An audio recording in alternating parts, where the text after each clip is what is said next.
Hello, good day. I am Miss Leia Cabiso from BS Psychology 3E.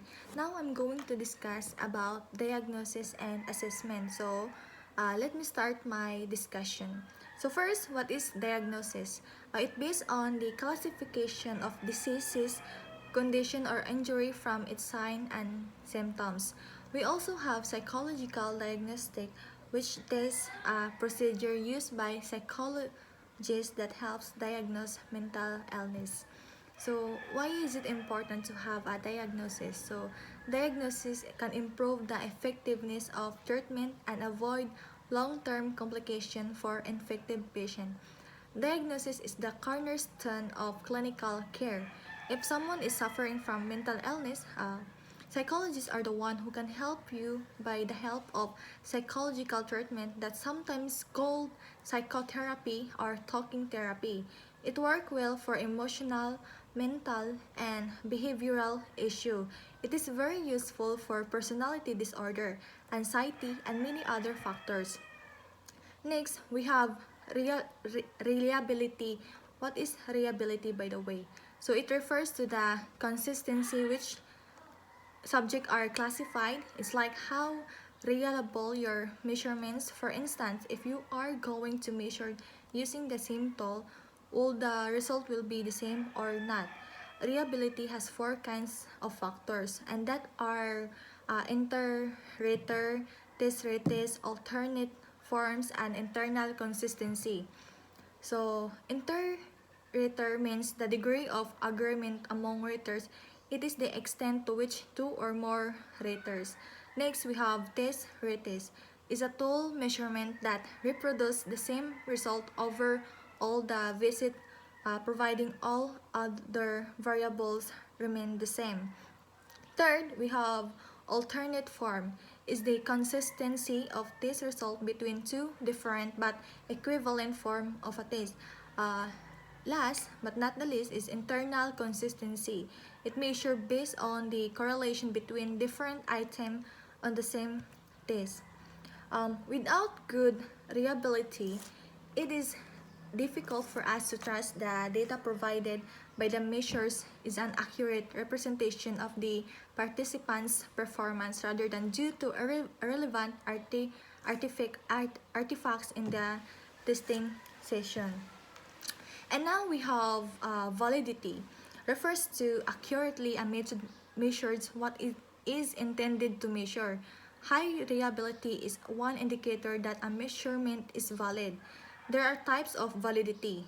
First is content validity, which refers to the degree to which an assessment is relevant to and representative of. Second, we have criterion validity. It evaluates how closely the result of your test is corresponds to the result of a different test. We have also predictive validity. It tells the extent to which a score on a scale or test predicts score on some criterion measure, and it tells how well a certain measure can predict future behavior. Last is the construct validity. It evaluates whether a measurement tool really represent the thing we are interested in measuring. It's central to establishing the overall validity of a method. So validity in very general sense, it refers to examining the approximate truth or falsity of scientific proposition and is the topic of another paper. So reliability refers to the extent to which an experiment, test, or any measuring procedure yields the same result on repeated trials and is the topic of this paper. So for the early foundation, we have Emil Kraepelin, a German psychiatrist who was known as the founder of modern scientific psychiatry, psychopharmacology, and psychiatric genetics. He was the one who pioneered the classification of mental illness based on biological causes. He was also the one who published the first psychiatry text in 1883. He also viewed mental illness as the syndrome. Then, one of Kraepelin's most significant achievement was the identification and distinction of two major syndromes, The dementia precox, or later termed as schizophrenia, and the manic depressive psychosis. So Kraepelin's work is at the foundation of all diagnostic measures used in psychology today. One of these is the Diagnostic and Statistical Manual Mental Disorder, or known as DSM-4-TR. It is fourth edition, revised and published by American Psychiatric Association. This version is utilized a multi-axial or multi-dimensional approach for diagnosing mental disorders. Its diagnosis is based on five axes or dimension, namely Axis 1, clinical syndromes or all diagnostic categories; Axis 2, personality disorder and mental retardation; Axis 3, general medical condition; Axis 4, psychosocial and environmental problems; Axis 5, global assessment of functioning skill, or known as GEF. Here is a brief history of DSM. In 1939, the World Health Organization, or known as WHO, added mental disorder to the International Classification of Disease, or ICD. In 1952, the DSM was published. In 1969, the DSM was published. Then, in 1980, the DSM-3. In 1987, the DSM-3R. In 1988, the DSM-4. In 2000, the DSM-4-TR. In 2013, the DSM-5 was published. So, for the improvements of Diagnostic and Statistical Manual of Mental Disorder, or DSM-2, first is the specific diagnostic criteria, which was improved as less vague, more explicit, and more concrete than DSM-2. Second is the made extensive description, such as essential features, associated features like lab findings, differential diagnosis, and more improvement in the DSM-4-TR. Third is the increasing number of diagnostic categories that are in need for further study, such as caffeine withdrawal, premenstrual symptomatic disorder, and passive-aggressive personality disorder, and depressive personality disorder. So, for the ethnic and cultural consideration, mental illnesses are universal, or the extent to which they differ on their core definition and constellation of symptoms as a result of cultural or contextual factors. These cultural factors can influence risk factors, types of symptoms experienced, willingness to seek help, and the availability of treatments. So, because of this M4TR includes the enhanced cultural sensitivity and a predicts of 25 culture-bound syndromes, such as Koro in South and East Asia, that in India, Hikikomori in Japan, and South Korea, and many others. Although some of the researchers endorse looking for commonalities rather than differences across culture. So we have a comparison between categorical and dimensional system. So the categorical assume that each personality disorder is a separate and distinct category, or described as presence, absence of disorder. So it's either you are anxious or not anxious. In contrast, the dimensional views various personality features, drugs several continuous dimension, a rank on a continuous quantitative dimension. It's a degree to which a symptom is present, just as describing how anxious you are on a scale 1 to 10. Dimensional system may better to capture and individuals functioning, while the categorical has advantages for research and understanding. So for the iterator, reliability, which refers to a statistical measurement that determine how similar the data collected through different raters. So it's the extent to which two or more raters or clinicians agree on a diagnosis. For most DSM diagnostic categories, the reliability is good. The reliability in every settings may be lower than in formal research settings. Um, there are also criticism of classification. Um, One of these is the stigma against mental illness, such as treated differently by others and the difficulty in finding a job.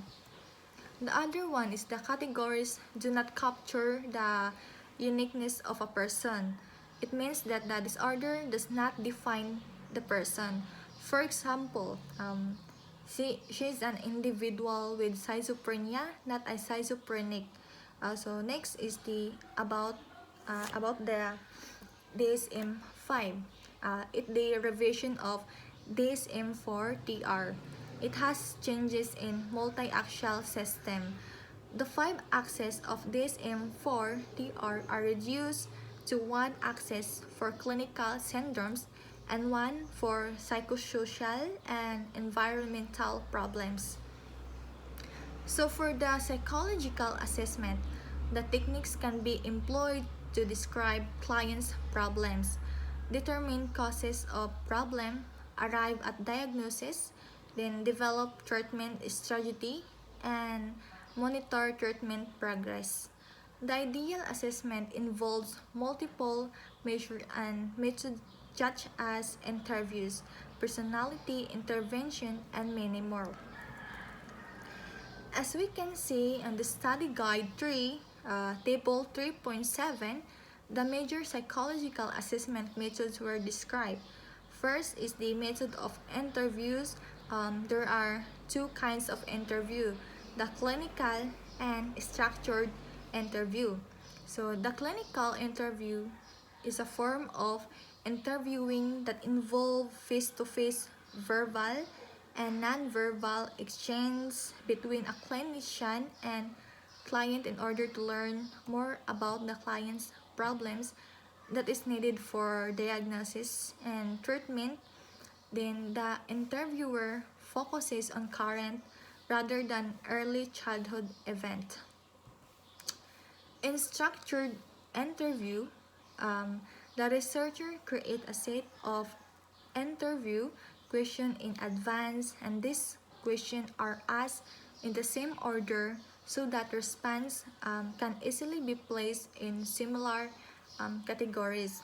So it is also known as pattern interview, plan interview, or a standardized interview. Um, Next is the stress measure or assessment of stress. These are self-report skills or interview that assess a stressful event and responses to this event. One of these assessment is the social readjustment rating skill, or known as SRRS, which relies on retrospective rating, while stressfulness rating are fixed. The other one is the assessment of daily experiences, or known as ADA, which monitor and record thoughts and events on the daily events. The last one is the Bedford College Life Events and Difficulties Schedule, known as LEDS, which is a semi-structured interview and evaluates stressor within the context of each individual circumstances. Next is the psychological test. There are 3 types of psychological tests, namely personality test or self-report, personality inventories, project tests, and intelligence tests. The personality test is a self-report questionnaire from life record, such as reading skills. It is used in Minnesota Multi-Basic Personality Inventory, or known as MMPI, which yields profile on psychological functioning and has specific subskills to detect lying and faking good or bad.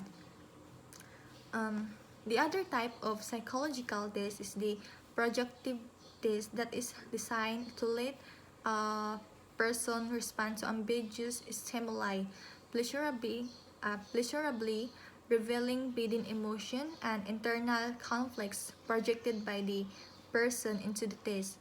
Some of these are the uh, Rorschach ink-blot test and thematic apperception test, or known as TET. The other one is the intelligence test that is composed of questionnaires or series of exercises that is designed to measure intelligence. Next is the behavioral observation. It is the systematic recording of behavior by an external observer. The sequences of behavior were divided into segments, which is the antecedents and consequences. Most observations were conducted in lab settings such as romantic partners, discuss relationship problems. The interaction can be observed through one-way mirror or videotape for later coding. Uh, Next is the self-observation and self-monitoring is the individual observation and recording of their own behavior, such as moods, thoughts, stressful events, and many more. One of these is the ecological momentary assessment, or known as EME, which is the collection of data in real time using diaries of PDAs. The act of observing one behavior may alter the undesirable behavior decreases because we're conscious about observing our own.